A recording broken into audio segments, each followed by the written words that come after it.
Hey there. Ever feel like your stuff is just too much? Your home contains many things that don't truly matter but still burden you. Yeah, I've been there too. What if I told you that living with less doesn't mean missing out but gaining more? More peace, more time, more intention. Today, I'm sharing 10 simple steps that helped me start living a minimal and sustainable life without giving up comfort or personality. Let's dive in. A few years ago, I hit a wall. My closet was overflowing, my kitchen counters were cluttered, and I kept buying things I didn't need, thinking they'd make life easier, prettier, or better. But they didn't.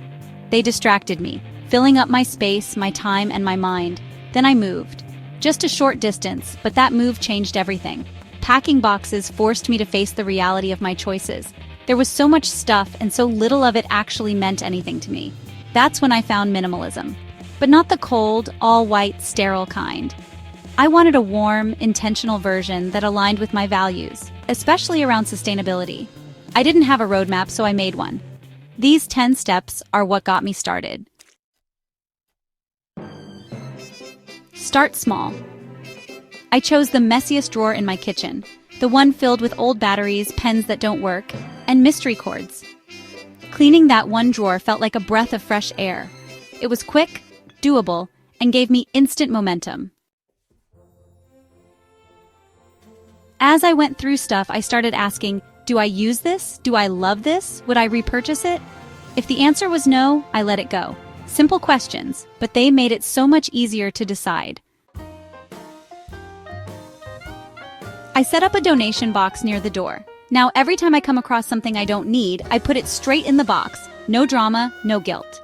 When the box fills up, I drop it off. Easy rhythm, no second guessing. I tackled my paper clutter next. Old bills, receipts, manuals. Most of it was available online, so I recycled or shredded what I didn't need.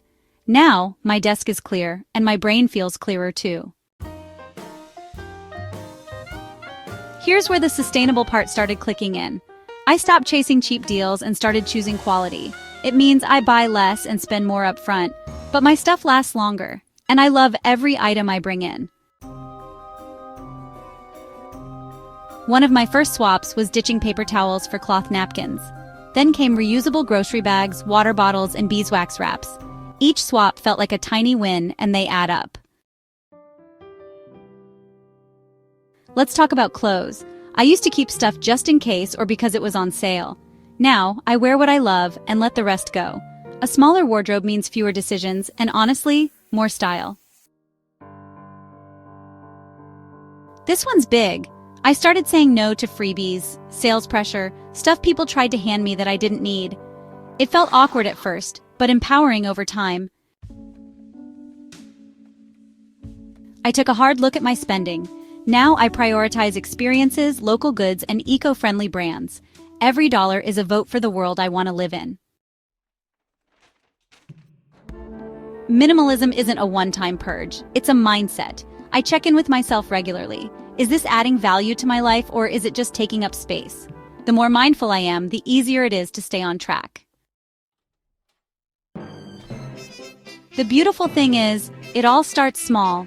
One drawer, one question, one habit. You don't have to change your life overnight. Begin. And the more I leaned into this lifestyle, the more freedom I felt. Freedom from clutter, pressure, and noise. If you're starting, pick one step from today that speaks to you. Try it this week. Notice how it feels. Sustainable minimalism isn't about deprivation, it's about intention. Living with less means you can make space for more of what matters. Thanks for being here with me. If any of these steps resonated with you, or if you're already on this journey, please comment. I'd love to hear your thoughts and experiences. And hey, if you found this helpful, feel free to share it with someone who might also need a little peace in their life. See you next time.